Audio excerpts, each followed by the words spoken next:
আসসালামু আলাইকুম এভরিওয়ান। এভাবে মাংসের ঝোল রান্না করলে আমার ফ্যামিলি মেম্বার্সরা খুব পছন্দ করে। আপনারাও এভাবে ট্রাই করে দেখতে পারেন। তো চলুন শুরু করা যাক। প্রথমে একটি পেঁয়াজ কুচি করে নিচ্ছি। তারপর কয়েকটা আলু চামড়া আলাদা করে পানিতে ভিজিয়ে রেখেছিলাম। এখন আলুগুলো পছন্দ মতো শেপে কুটে নিচ্ছি।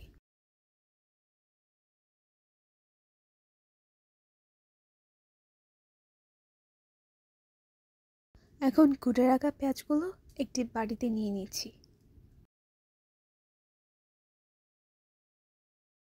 চুলায় একটি পাত্র বসিয়ে দিয়ে এর মধ্যে অয়েল দিয়ে দিচ্ছি। এর মধ্যে আলুগুলো দিয়ে দিচ্ছি।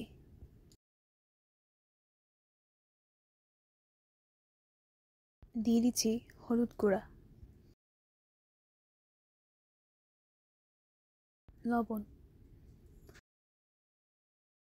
আলুগুলো এখন আমি তুলে নিচ্ছি।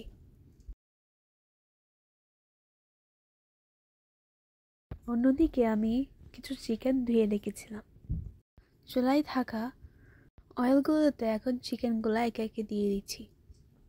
তারপর ভালো করে মিক্স করে নিচ্ছি। এভাবে নেড়েচেড়ে দিয়ে কিছুক্ষণ রান্না করে নিব।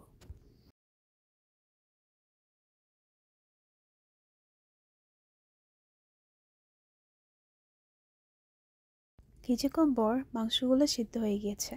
এখন আমি চুলা থেকে তুলে নিচ্ছি।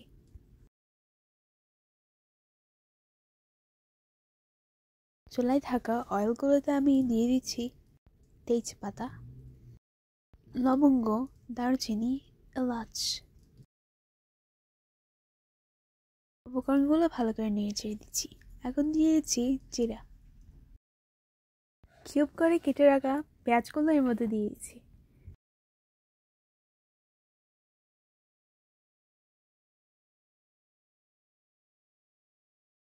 এখন ইয়োগার্ট নিয়ে নিয়েছি। ইয়োগার্টটা ফেটিয়ে নিচ্ছি। ফেটে নেওয়া ইয়োগার্টটা এর মধ্যে দিয়ে দিচ্ছি।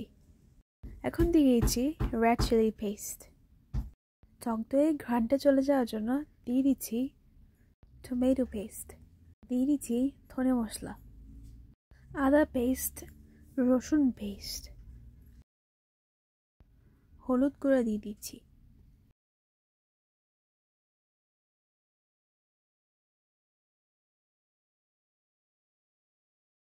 টমেটো সস দিয়ে দিচ্ছি।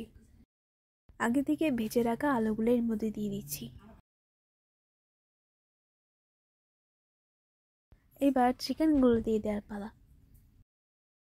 এরপর এর উপরে দিয়ে দিচ্ছি কয়েকটা কাঁচামরিচ এবং লবঙ্গ।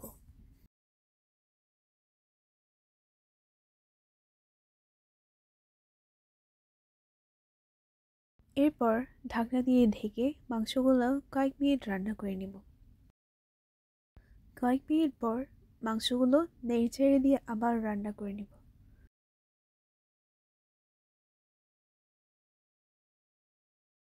এখন পরিমাণ মতো পানি অ্যাড করে দিচ্ছি।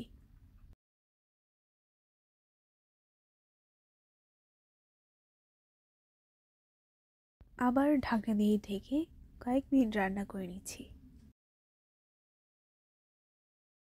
কয়েক মিনিট পর ঢাকনাটা উল্টে এখন দিয়ে দিচ্ছি ধনেপাতা কুচি।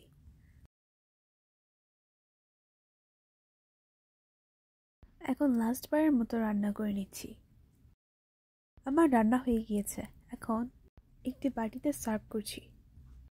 আমি আশা করছি আপনাদের কাছে রেসিপিটা অনেক ইজি লেগেছে।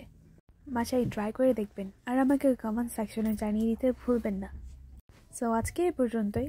দেখা হচ্ছে অন্য কোনো ভিডিওতে। ভালো থাকবেন। আল্লাহ হাফেজ। আসসালামু আলাইকুম।